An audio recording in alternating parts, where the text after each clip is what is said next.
ಆಸ್ಪತ್ರೆಯ ಸಿಬ್ಬಂದಿ ವರ್ಗದವರಿಗೆ ಮತ್ತು ಎಲ್ಲ ತಾಯಂದಿರು ಮತ್ತು ಮಕ್ಕಳಿಗೆ ನನ್ನ ಮುಂಜಾನೆ ಶುಭಾಶಯಗಳು.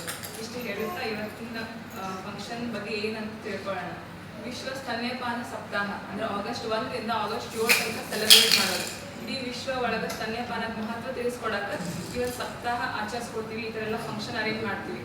ಅದ್ರೊಳಗೆ ಮೇನ್ ಪಾಯಿಂಟ್ ಏನಂತ ಅಂದರೆ ಈ ಕ್ಷೇತ್ರದಲ್ಲಿ ಕೆಲವೊಂದು ಕಾಯ್ದೆಗಳದಾವ.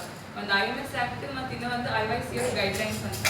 IMS ಆ್ಯಕ್ಟ್ ಅಂದರೆ ಏನಂತ ಇವತ್ತು ತಿಳ್ಕೊಳ್ಳೋಣ. IMS act infant milk substitute ಮತ್ತು ಬಾಟಲ್ ಫೀಡಿಂಗ್ ಮತ್ತು ಇನ್ಫ್ಯಾಂಟ್ ಫುಡ್ ಅದನ್ನ ತಯಾರು ಮಾಡೋದು, ಸಪ್ಲೈ ಮಾಡೋದು ಮತ್ತು ಡಿಸ್ಟ್ರಿಬ್ಯೂಟ್ ಮಾಡೋದು ಅದ್ರ ಬಗ್ಗೆ ಒಂದು ಕಾಯ್ದೆ ಐತಿ.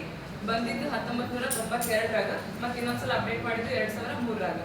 ಅದ್ರೊಳಗೆ ಏನು ಹೇಳ್ತಾರಂದ್ರೆ ಹಾಲಿನ ಪೌಡರ್, ಹಾಲಿನ ಪುಡಿ ಏನು ಕೊಡ್ತೀವಲ್ಲ ಅದು ಕೊಡಬಾರ್ದು.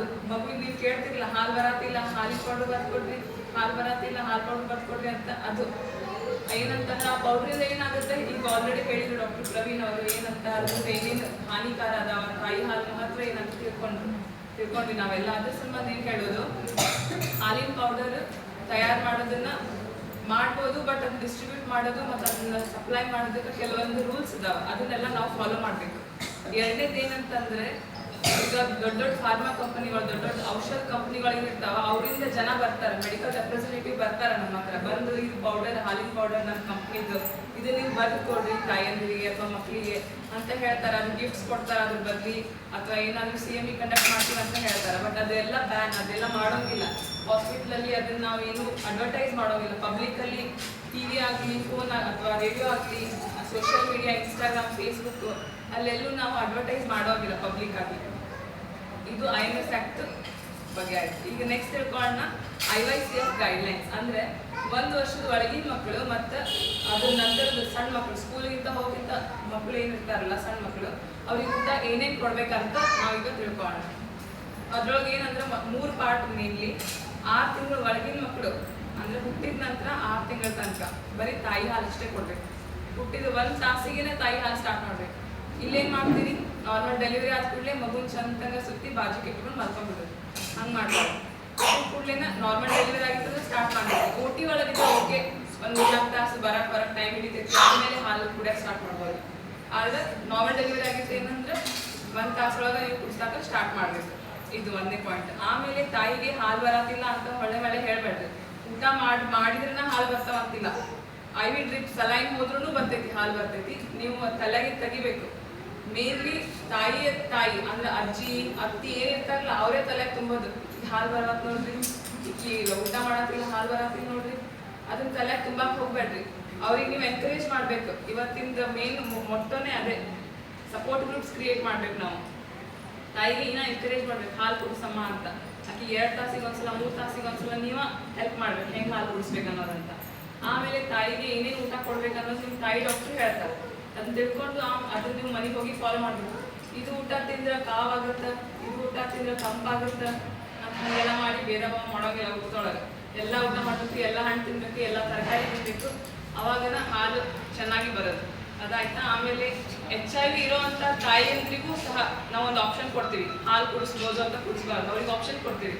ಅವರಿಗೆಲ್ಲ ಹೇಳ್ತೀವಿ ಏನು ಅದ್ರ ಅಡ್ವಾಂಟೇಜ್ ಏನು, ಅದ್ರ ರಿಸ್ಕ್ ಏನು ಇನ್ವಾಲ್ವ್ ಐತಿ ಅದನ್ನೆಲ್ಲ ಹೇಳ್ತೀವಿ.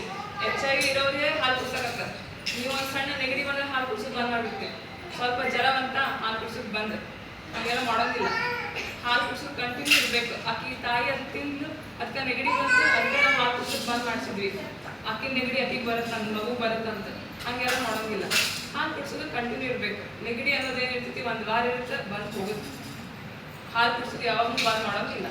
ಇದು 6 ತಿಂಗಳ ಒಳಗಿನ ಮಕ್ಕಳದಾಯ್ತು. ಇನ್ನು 6 ತಿಂಗಳ ನಂತರ 1 ವರ್ಷ ಮುಗಿಬೋದು. 6 ತಿಂಗಳ ಮಕ್ಕಳಿಗೆ 2 ಹಾಲು ಬರ್ತಾವ ಕೆಳಗೆ. ನೋಡಿರಿ ಇಲ್ಲ ಎದಕ್ಕೆ ಬರ್ತಾವ ಹಾಲು, ಆವಾಗಿಂದ ಅವ್ರು ತಿನ್ನೋದು ಸ್ಟಾರ್ಟ್ ಮಾಡಲಿ ಅಂತ. ಹಾಲು ಕುಡ್ಸೋದು ಕಂಟಿನ್ಯೂ ಮಾಡಿರಿ, ಬಟ್ ಮೇಲಿಂದ ತಿನ್ಸಾಕೂ ಸ್ಟಾರ್ಟ್ ಮಾಡಬೇಕು. ಏನೇನು ಕೊಡ್ಬೋದು ಅವರಿಗೆ, ಒಂದು ಸಣ್ಣ ವಾಟಿ ಒಳಗೆ ರೊಟ್ಟಿ, ಹಾಲು, ಸಕ್ಕರೆ ಅಥವಾ ಬೆಲ್ಲ ಎಲ್ಲ ಚಂದಂಗೆ ಫುಲ್ ಮಿಜ್ಜಿ ಮಾಡಿ ಅದನ್ನು ಕೊಡ್ಬೋದು. ಇಲ್ಲ ಕಿಚಡಿ ಅಂತ ಮಾಡ್ಬೋದು. ಎಲ್ಲ ಥರದ ಬ್ಯಾಳಿ ಮತ್ತು ಅಕ್ಕಿ ಅದನ್ನು ಕುದಿಸಿ ಅದಕ್ಕೆ ಸಕ್ಕರೆ ಮತ್ತು ಸ್ವಲ್ಪ ತುಪ್ಪ ಹಾಕಿ ಅದನ್ನು ಕೊಡ್ಬೋದು. ಅದನ್ನು 1 ಕಟೋರಿ ಕೊಡಬೇಕು 6 ತಿಂಗಳಿಂದ 12 ತಿಂಗಳ ಮಕ್ಕಳಿಗೆ. ನೀವೇನು ಮಾಡ್ತೀರಿ, ಚಹಾ ಬಿಸ್ಕಿಟ್ ಕೊಡ್ತೀರಿ. ಚಹಾ ಬಿಸ್ಕಿಟ್ ತಾಯಿ ಡೆಲಿವರಿ ಆದ ಕೂಡಲೇ ಕೊಡೋದು ಚಹಾ ಬಿಸ್ಕಿಟ್. ಯಾರಿಗಾರು ಆರಾಮಿಲ್ಲ ಅಂದ್ರೆ ಚಹಾ ಬಿಸ್ಕಿಟ್. ಅದನ್ನ ನ್ಯಾಷನಲ್ ಫುಡ್ ಅಂತ ಡಿಕ್ಲೇರ್ ಮಾಡೋದು ಹಂಗೆಲ್ಲ ಮಾಡೋಂಗಿಲ್ಲ. ಅವರಿಗೆ ಮನೆಯೊಳಗೆ ಏನ್ ಮಾಡ್ತಿರ್ಲ ಅದನ್ನೇ ಕೊಡಕ್ ಸ್ಟಾರ್ಟ್ ಮಾಡ್ಬೇಕು. ಬಾಳೆಹಣ್ಣು ಅದನ್ನು ಫುಲ್ ಮಿಜ್ಜಿ ಮಾಡಿ ಅದನ್ನ ಸ್ನ್ಯಾಕ್ಸ್ ಅಂತ ಕನ್ಸಿಡರ್ ಮಾಡ್ತೀವಿ. ಜಲ್ದಿ ಪ್ರಿಪೇರ್ ಮಾಡ್ಬೋದ, ಬಾಳೆಹಣ್ಣು ಮಿಜ್ಜಿ ಮಾಡಿ ಅದನ್ನ ಕೊಡ್ಬೋದು, ಇಲ್ಲ ಮಾವಿನ ಹಣ್ಣು ಕೊಡ್ಬೋದು ಮಿಜ್ಜಿ ಮಾಡಿ, ಈಗ ಚಿಕ್ಕು ಕೊಡ್ರಿ, ಬಟಾಟಿ ಕೊಡ್ರಿ, ಗೆಣಸ್ ಕೊಡ್ರಿ, ಇದನ್ನೆಲ್ಲ ಫುಲ್ ಕುದಿಸಿ ಮೆತ್ತಗೆ ಮಾಡಿ ಮಿಜ್ಜಿ ಮಾಡಿ ಅದನ್ನ ಅವ್ರಿಗೆ ಕೊಡ್ಬೋದು. ಹೆಂಗ್ ತಿನ್ನಿಸ್ತೀರಿ? ಈಗ 6 ತಿಂಗಳಿಂದ 12 ತಿಂಗಳ ಮಕ್ಕಳಿಗೆ ನೀವು ಕೆಳಗೆ ಕುತ್ಕೋರಿ, ಫಸ್ಟ್ ಕೈ ಎಲ್ಲ ತೊಳ್ಕೊರಿ, ನಿಮ್ದು ಕೈ ಮತ್ತೆ ಮಗು ಕೈ ಇಬ್ಬರದು ಕೈ ತೊಳಿಬೇಕು. ನೀವು ಕೆಳಗೆ ಕುತ್ಕೊಂಡು ಮಗು ನಿಮ್ ತೊಡಿ ಮೇಲೆ ಕೂರಿಸ್ಕೋರಿ. ಆಮೇಲೆ ನೀವು ತಿನ್ಸಕ್ ಸ್ಟಾರ್ಟ್ ಮಾಡಿ. ಮಗು ತಿನ್ನಂಗಿಲ್ಲ, ಜಲ್ದಿ ತಿನ್ನಂಗಿಲ್ಲ, 6 ತಿಂಗಳವರೆಗೆ ತಾಯಿ ಹಾಲು ಕುಡಿತೈತಿ. ಈಗ ತಿನ್ನೋದು ಹೆಂಗ್ ತಿಂತಾವ? ಅದಕ್ಕೆ ಏನ್ ಮಾಡ್ಬೇಕು? ಫಸ್ಟಿಗೆ ಟೇಸ್ಟ್ ಕೊಡ್ಬೇಕು ಸ್ವಲ್ಪ. ಅವು ಉಗುಳ್ತಾವ, ಆಯ್ತು 1ನೇ ದಿನ ಉಗುಳಿತು, 2ನೇ ದಿನ ಉಗುಳಿತು, 3ನೇ ದಿನ, 1 ವಾರ ಉಗುಳ್ತೈತಿ, 8ನೇ ದಿನ ತಿನ್ನುತ್ತಾ ಇಲ್ಲ, ತಿನ್ನುತ್ತೆ, ಕಂಟಿನ್ಯೂ ಮಾಡ್ಬೇಕು. ಸ್ಟಾರ್ಟಿಂಗ್ 1 ಸ್ಪೂನ್ ಸ್ಟಾರ್ಟ್ ಮಾಡ್ತೀರಿ, ಆಮೇಲೆ 2 ಸ್ಪೂನ್ ಕೊಡ್ತೀವಿ, ಆಮೇಲೆ ಇನ್ನೊಂದು ವಾರಕ್ಕೆ 3-4 ಸ್ಪೂನ್ ಜಾಸ್ತಿ ಮಾಡ್ಕೊಂತ 1 ವರ್ಷದಲ್ಲಿ ಏನ್ ಮಾಡ್ಬೇಕು? ನೀವು ಮನೆಯೊಳಗೆ ಏನ್ ಮಾಡ್ತೀರಲ್ಲ ಊಟ ಅದೆಲ್ಲ ತಿನ್ಬೇಕದು. ಆ ತರ ರೆಡಿ ಮಾಡ್ಬೇಕು ಮಗು, ಸ್ವಲ್ಪ ಸ್ವಲ್ಪ ಈಗ 12 ತಿಂಗಳಿಂದ 2 ವರ್ಷದ ಮಕ್ಕಳಿಗೆ ಏನ್ ಮಾಡ್ತೀರಿ? ಆ ಮಕ್ಕಳಿಗೆ ಇದೇ ಊಟ, ಬಿಜಿ ಮಾಡಿದ ರೊಟ್ಟಿ, ಆಮೇಲೆ ಕಿಚಡಿ, ಅದು 1.5 ಬಟ್ಲ ಕೊಡ್ಬೇಕು. ಮತ್ ಹಣ್ಣು ಏನು ಕ್ಲೀನ್ ಹೇಳಿ ಹಣ್ಣು ತರಕಾರಿ ಕುದಿಸಿದ್ದು ಅದನ್ನ 3-4 ಸಲ ಅಥವಾ 4-5 ಸಲ ದಿನಕ್ಕೆ ಕೊಡ್ಬೋದು. ಆ ಹುಡುಗರಿಗೆ ಏನ್ ಮಾಡ್ತೀವಿ? ತೊಡಿ ಮೇಲೆ ಇಟ್ಕೋಬೇಡ್ರಿ. ಈಗನು ನೀವೇ ಕೈಯಿಂದ ಹಾಕೋದ್ ಮಾಡಕ್ ಹೋಗ್ಬೇಡ್ರಿ. ಅವ್ರಿಗೆ ಕೈ ತೊಡಸ್ರಿ, ನೀವು ಕೈ ತೊಳ್ಕೊರಿ, ಅವ್ರ ಬಾಜು ನೀವು ಕುಂದ್ರಿ, ಅವ್ರಿಗೆ ಹಾಕೊಡ್ರಿ, ಅವರೇ ತಿಂತಾರ. ಅವ್ರು ಸ್ವಲ್ಪ ಚಲ್ತಾರ, ಸ್ವಲ್ಪ ಡ್ರೆಸ್ ಮೇಲೆ ಹಾಕೋತಾರ, ಸ್ವಲ್ಪ ಆ ಕಡೆ ಈ ಕಡೆ ಇದು ಮಾಡ್ತಾರ, ಮಾಡ್ಲಿ, ಅವ್ರಿಗೆ ತಿನ್ನಕ್ ಕೊಡ್ರಿ. ಅವ್ರು ಅದೇ ರೂಢಿ ಆಗುತ್ತಾ ತಿನ್ಕೊಂತ ಹೋಗ್ತಾರ. ಇದು ಆಯ್ತಾ? ಆಮೇಲೆ 2 ವರ್ಷದಿಂದ ಮೇಲಿನ ಮಕ್ಕಳು ಅವ್ರಿಗೆ ಏನ್ ಮಾಡ್ತೀವಿ? ಊಟ ಹಾಕ್ಕೊಡ್ರಿ. 2 ವರ್ಷದ ಮೇಲಿನ ಮಕ್ಕಳು ನಾವು ತಿನ್ನೋ ಅರ್ಧ ಪಟ್ಟು ಆಹಾರ ತಿನ್ಬೇಕು. ಅವ್ರಿಗೆ ಈಗ ನಾವು 3 ರೊಟ್ಟಿ ತಿಂತೀವಿ ಅಂದ್ರೆ ಅವ್ರು 1.5 ರೊಟ್ಟಿ ಅಷ್ಟು ತಿನ್ಬೇಕು, ಸ್ವಲ್ಪ ಅನ್ನ ತಿನ್ಬೇಕು. ಅದಕ್ಕೆ ಅವರಿಗೆ ಹಾಕಿ ಕೂರಿಸ್ರಿ. ಅವ್ರಿಗೆ ಫಸ್ಟ್ ಹ್ಯಾಂಡ್ ವಾಶ್ ಮಾಡೋದು ಹೆಂಗ ಅಂತ ಕಲಿಸ್ಕೊಡ್ರಿ. ಕೈ ತೊಳೆದು ನೀವೇ ತೊಳಸ್ಬೇಡ್ರಿ ಪ್ರತಿ ಸಲ. 2 ವರ್ಷದ ಮೇಲಿನ ಮಕ್ಕಳಿಗೆ ನೀವು ಕಲಿಸ್ರಿ, ಅವ್ರು ಕೂರಿಸ್ರಿ, ಅವ್ರಿಗೆ ಹಾಕೊಡ್ರಿ. ಅವ್ರು ತಿನ್ನತಾರ ಇಲ್ಲೋ, ಪೂರಾ ತಿನ್ನಾರ ಇಲ್ಲೋ ಅದನ್ನ ಅವ್ರಿಗೆ ಹೆಲ್ಪ್ ಮಾಡೋದು ಸ್ವಲ್ಪ ಅಷ್ಟೇ. ಎಲ್ಲ ನೀವೇ ಪ್ರತಿಯೊಂದನ್ನ ಓಡಾಡ್ಕೊಂತ ಅವ್ರಿಗೆ ತಿನ್ಸ್ಕೊಂತ ಇರೋಂಗಿಲ್ಲ. ಅವ್ರಿಗೆ ಸ್ಟಾರ್ಟಿಂಗ್ ಅಷ್ಟೇ, ಆಮೇಲೆ ಅವರಿಗೆ ರೂಢಿ ಮಾಡಿಸ್ಬೇಕು. ಆಯ್ತಾ? ಈಗ ಸಣ್ಣ ಮಕ್ಕಳು ಏನಿರ್ತಾರ ಅವ್ರದ್ದು ಹೊಟ್ಟಿ ಸಣ್ಣ ಇರ್ತೈತಿ, ಅವ್ರಿಗೆ ಭಾಳಷ್ಟು ಊಟ ಒಮ್ಮೆ ಕೊಡಕ್ ಆಗಂಗಿಲ್ಲ. ಅದಕ್ಕೆ ನಾವೇನ್ ಮಾಡ್ತೀವಿ? ಸ್ವಲ್ಪ ಊಟ ಕೊಟ್ಟು ಅದ್ರೊಳಗಿಂದ ಎನರ್ಜಿ ಜಾಸ್ತಿ ಬರೋಂಗ್ ಮಾಡ್ತೀವಿ. ಅದನ್ನ ಹೆಂಗ್ ಮಾಡೋದು? ಊಟದೊಳಗ ತುಪ್ಪ ಹಾಕ್ಬೇಕು, ಎಣ್ಣೆ ಜಾಸ್ತಿ ಹಾಕ್ಬೇಕು, ಆಮೇಲೆ ಸಕ್ಕರೆ ಹಾಕ್ಬೇಕು, ಬೆಲ್ಲ ಹಾಕ್ಬೇಕು. ಇದರಿಂದ ಏನಾಗುತ್ತೆ? ಎನರ್ಜಿ ಸ್ವಲ್ಪ ಜಾಸ್ತಿ ಆಗುತ್ತೆ. ಗಂಜಿ ಕೊಡ್ತಿರ್ಲ ನೀವೆಲ್ಲ ಮಕ್ಕಳಿಗೆ, ರಾಗಿ ಗಂಜಿ, ಅಕ್ಕಿ ಗಂಜಿ ಕೊಡ್ತೀರಿ, ಅದು ಗಂಟೆ ಎಲ್ಲ ತೆಗೆದ ಸ್ವಲ್ಪ ಗಟ್ಟಿ ಮಾಡ್ಬೇಕು. ಪೂರಾ ತಿಳಿ ನೀರು ಕೊಡೋಂಗಿಲ್ಲ, ಅದರಿಂದ ಎನರ್ಜಿ ಬರಂಗಿಲ್ಲ. ಸ್ವಲ್ಪ ಗಟ್ಟಿ ಮಾಡಿ ಬಾಟಿ ಒಳಗೆ ಹಾಕಿ ಕೊಡ್ಬೇಕು. ಅದನ್ನ ತಿನ್ಸ್ಕೊಂತ ಇರ್ಬೇಕು.